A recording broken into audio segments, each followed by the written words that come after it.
राशि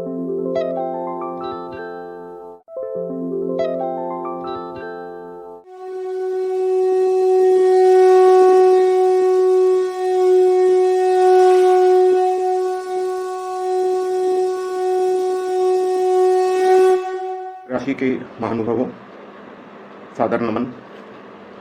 जैसा कि आप जानते हैं, 29 मार्च को शनिदेव अपना राशि परिवर्तन करके मीन राशि में प्रवेश कर चुके हैं और आपके अब नवमस्थ हैं, ढैया से आप मुक्त हो चुके हैं।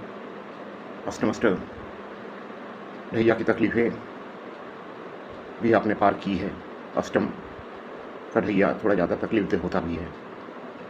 अब नवमस्थ हैं शनिदेव, आपके अच्छे भाव में गोचर कर रहे हैं और सबसे बड़ी बात यह है कि मीन राशि में गोचर कर रहे हैं। गुरुदेव की राशि में जब भी शनिदेव गोचर करते हैं तो जिस भाव में गोचर करते हैं उस भाव को विस्तार देते हैं।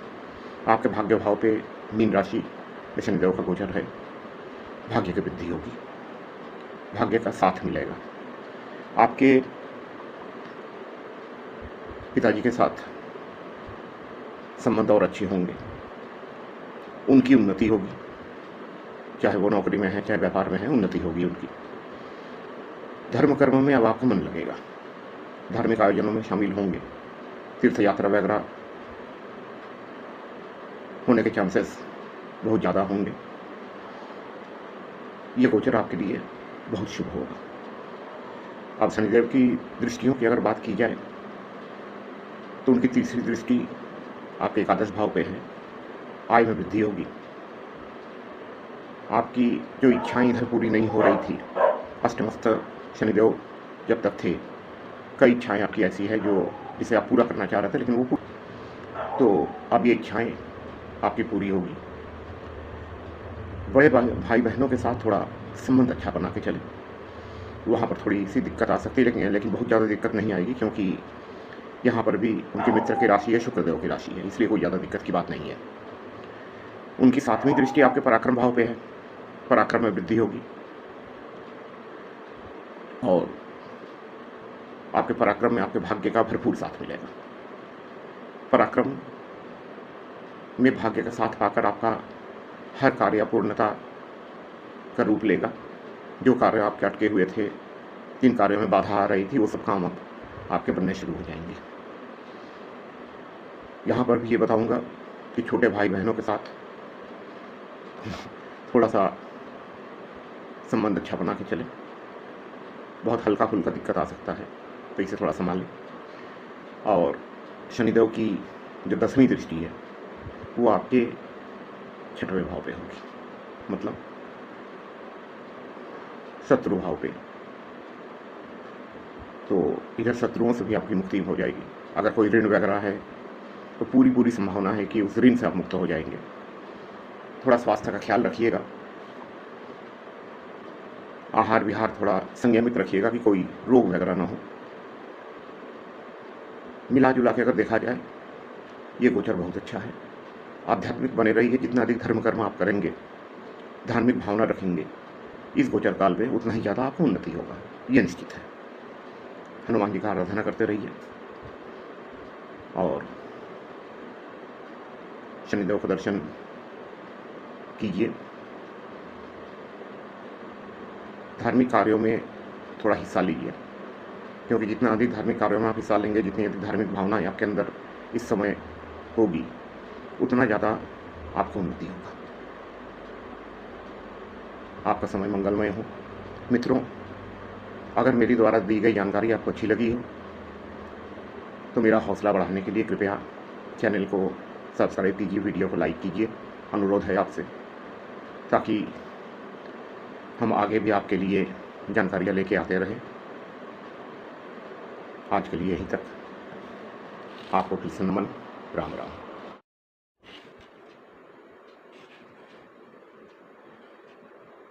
सिंह राशि के सभी महानुभावों को नमन।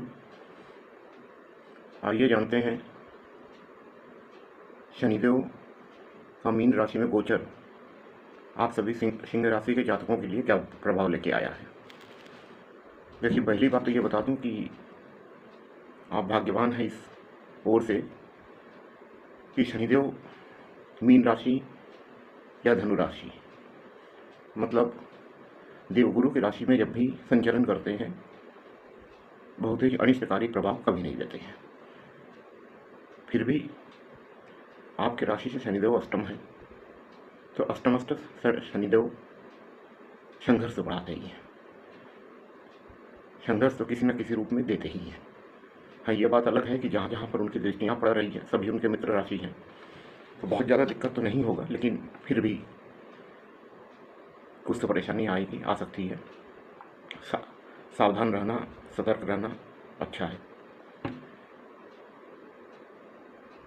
आकस्मिक घटनाओं की वृद्धि होगी, चोट चपेट की संभावना बनी हुई है, इसलिए सतर्क रहें। वाहन आदि बहुत ही नियंत्रित गति से चलाएं, बहुत ही सतर्कता से साथ चलाएं। शनिदेव की दृष्टि आपके तीसरी दृष्टि कर्म भाव पे होगी। थोड़ा सा कर्म के लिए उलझन और परिश्रम थोड़ा ज़्यादा करना पड़ेगा। हालांकि शनिदेव कर्म के कारक हैं तो फल भी मिलेगा, लेकिन परिश्रम थोड़ा ज़्यादा करना पड़ेगा। सातवीं दृष्टि उनकी आपके धन भाव पे है, तो धन संबंधित मामलों में थोड़ा सतर्कता बरतिएगा। धन संचयन में थोड़ी दिक्कत आ सकती है।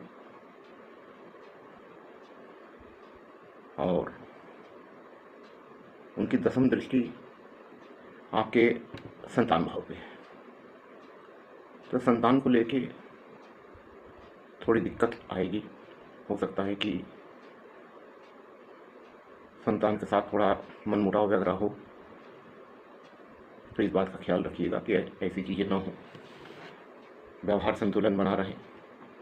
और सातवीं दृष्टि उनकी दूसरे भाव में होने से ये वाणी का भी भाव होता है धन के साथ साथ, तो अपनी वाणी को संयमित रखिएगा, बहुत ज़्यादा संयमित रखिएगा, क्योंकि वाणी असंयमित होगी तो शत्रु वृद्धि होगी और हर तरह की दिक्कतें आएगी।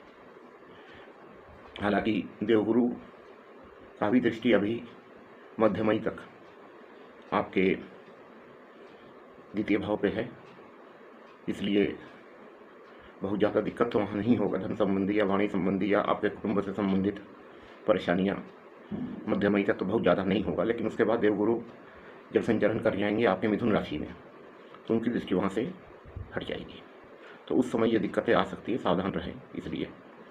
लेकिन एक चीज़ ये होगा कि मध्य मई के बाद देवगुरु की दृष्टि आपके पंचम भाव पे आ जाएगी, तो पंचम भाव पे देवगुरु की दृष्टि आने से जो संतान से संबंधित परेशानी आपको मध्य मई तक है, उससे आपको मुक्ति मिल जाएगी। हालांकि थोड़ी बहुत परेशानी तो रहेगी, लेकिन कोई बहुत ज़्यादा परेशानी नहीं रहेगा उसके बाद, जब तक देवगुरु मिथुन राशि में संचार कर रहे हैं। मिला जुला के ये गोचर थोड़ा संघर्षमय हमें समझ में आ रहा है, क्योंकि अष्टम का गोचर है शनिदेव। अष्टम के ढैया में बहुत अच्छा क्या, ढैया में तो कहीं भी बहुत अच्छा परिणाम नहीं होता है, लेकिन थोड़ा अष्टम भाव के ढैया में थोड़ा संघर्ष ज़्यादा करवाते हैं, तो इसके लिए मानसिक रूप से थोड़ा अपने आप को प्रिपेयर रखें। हालांकि बहुत ज़्यादा अनिष्ट नहीं होना है, क्योंकि मैंने पहले ही बताया कि जब भी देवगुरु की राशि में शनिदेव होते हैं तो बहुत ज़्यादा दिक्कत तो नहीं देते हैं, लेकिन फिर भी जिस ग्रह का जो स्वभाव होता है और जो कार्य होता है उसको तो वो पूरा करेगा ही। और उपाय आदि की अगर बात की जाए, हनुमान जी के शरण में रहिए, नित्य हनुमान चालीसा का पाठ कीजिए। शनिवार सायंकाल सूर्यास्त के बाद पीपल वृक्ष के नीचे दीपक प्रज्वलित कीजिए, पीपल वृक्ष की जड़ में जल अर्पित कीजिए। शनिदेव के मंदिर में जाके उनसे अपने कर्मों का क्षमा प्रार्थना कीजिए कि वो क्षमादान दें। उनके बिल्कुल सन्मुख खड़ा होकर दर्शन मत कीजिएगा, थोड़ा सा किनारे होकर पीछे हाथ बांध के बहुत ही विनीत भाव से उनसे क्षमादान हेतु प्रार्थना कीजिए। और नित्य भगवान शिव का जलाभिषेक कीजिए। इससे आपका चंद्रमा की स्थिति अच्छी रहेगी, मानसिक उलझनों में कमी आएगी। इतना उपाय कीजिए। और यदि कोई क्रूर ग्रह की दशा चल रही हो या शनिदेव की स्थिति आपकी कुंडली में पीड़ित हो, दुस्थान में हो, तो एक बार अपनी निजी ज्योतिषी से संपर्क कर लीजिएगा। अगर मंत्र जाप वगैरह के लिए वो सलाह देते हैं तो कोशिश कीजिएगा इसे खुद करने का, क्योंकि शनिदेव का उपाय खुद करने पर वो ज़्यादा कल्याणकारी होता है। अगर करने में असमर्थ हों पूरी तरह से तो किसी ब्राह्मण देव से कराइए, लेकिन ये उनसे पूछ लीजिए कि वो किस वक्त पूजा संपन्न करेंगे आपके लिए, तो उस वक्त उनके पास चले जाइए, उनके साथ पूजा में शामिल होइए। मैं ये नहीं कर रहा हूँ, कहीं से मेरा मंशा ये नहीं है कि ब्राह्मण देव पूजा करेंगे, नहीं, बिल्कुल करेंगे। लेकिन यदि आप स्वयं उस पूजा में शामिल होते हैं, अपना समय वहाँ देते हैं, तो आपके लिए ज़्यादा कल्याणकारी होगा। आपका आगे का समय अच्छा हो। प्रभु राम और प्रभु हनुमान जी से ये प्रार्थना है। आज यहीं तक। आप सबको नमन।